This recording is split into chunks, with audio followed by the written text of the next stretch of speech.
He cast the deciding vote in some of the most consequential Supreme Court cases of modern times. So 7 years after stepping down, what does former Justice Anthony Kennedy think of today's court? He talks with correspondent Erin Moriarty. Well, it's so nice of you to come down to the court. You've been to the court before. No, this is my first time. Oh, your Justice Anthony Kennedy This is a picture of Alexander Hamilton. loves to show guests around his art-filled chambers. This is a painting by Berthe Morisot.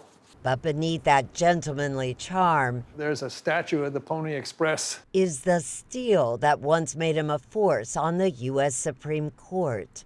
When Ronald Reagan was governor, he saw it, and he loved it. And I said, "You're not Queen Mary. I don't have to give it to you." Justice Kennedy, now 89 years old, no longer hears Supreme Court cases. Anthony Kennedy has just announced he is retiring.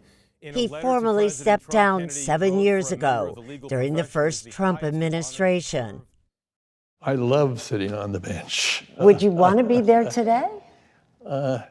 Well, the only reason I left, I loved the court. But I left for something that I love more, which was my wife, Mary. Justice Kennedy now has time for his wife and family, and time to look back. I was born in the West and embraced that Western spirit.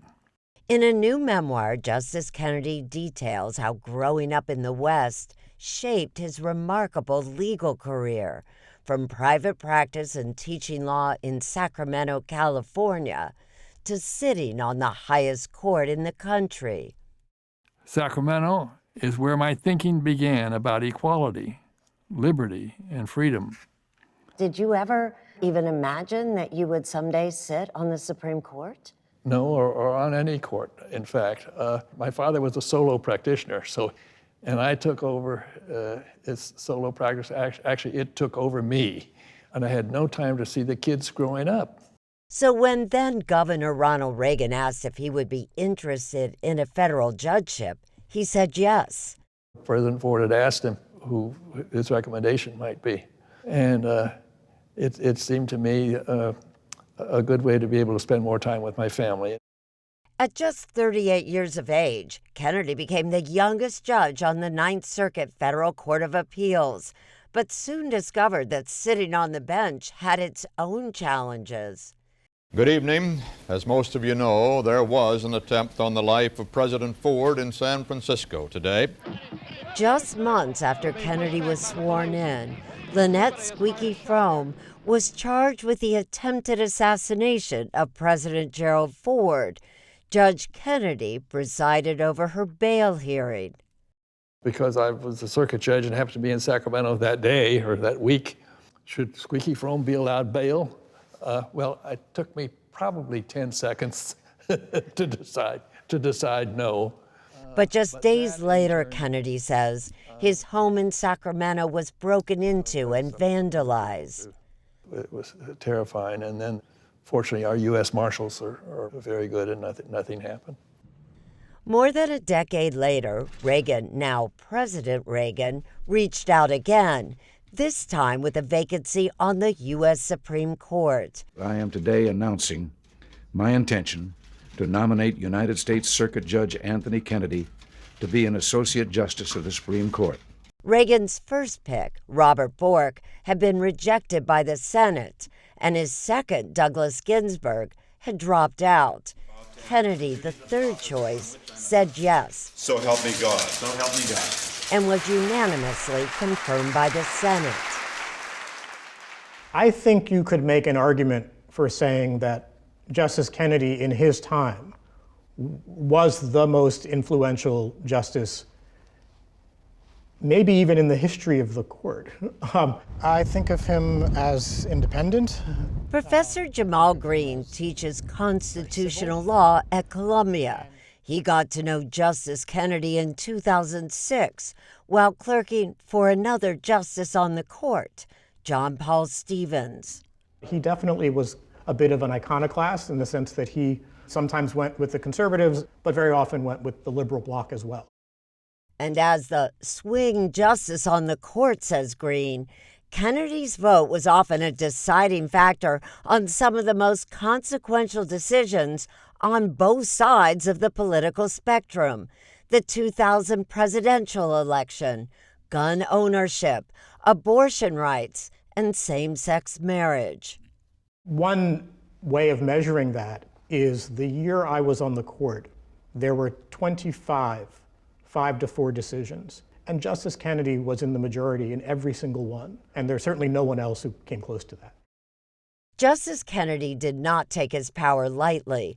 A devout Catholic, he considered resigning from the court in 1992 while deciding Planned Parenthood versus Casey, but ultimately joined with liberal justices to uphold a woman's right to an abortion. It appears that the court has upheld the essential section of Roe versus Wade. It seemed to me that this was the woman's right, and that what people of my belief should do is to convince her not to have the abortion, to convince her. But that she should have the right. But that she should have the right. This is a moment that supporters of gay rights have fought for a generation. Justice Kennedy also wrote the decision in 2015. No union is more profound than marriage. That recognized same-sex marriage, Obergefell versus Hodges. For it embodies the highest ideals of love, fidelity, devotion, sacrifice, and family. Somebody told me that it passed the refrigerator test. And what does that mean? The refrigerator test is if there's something that's interesting and well written, you put it on your refrigerator. All of Justice Kennedy's opinions, says Professor Green, reflect a common theme.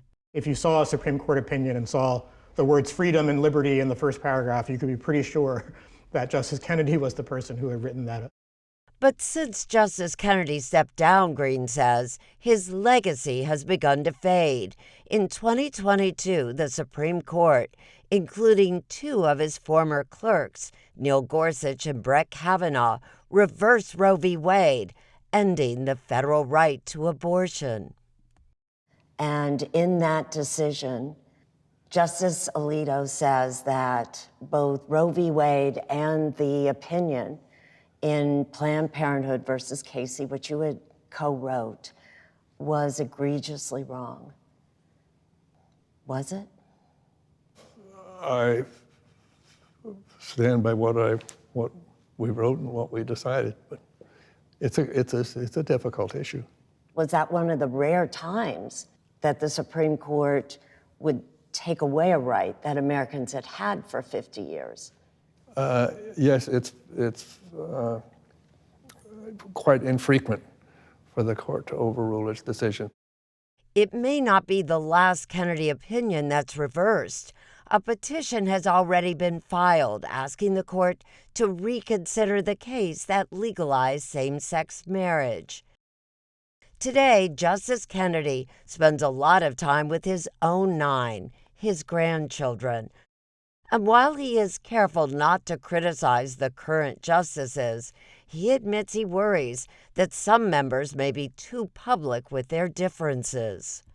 I'm actually somewhat concerned about the court. It's a little bit too personal and confrontational, some of the opinions. I'm hoping that will settle down a little bit. You do write a lot about how important civility is and ethics. Do you think we've lost sight of that today? Is that another reason why you wrote this book? Yes. I'm concerned. Democracy presumes an open, rational, thoughtful, decent discussion where you respect the dignity of the person with whom you disagree. And if it doesn't have that, then democracy as we know it is in danger.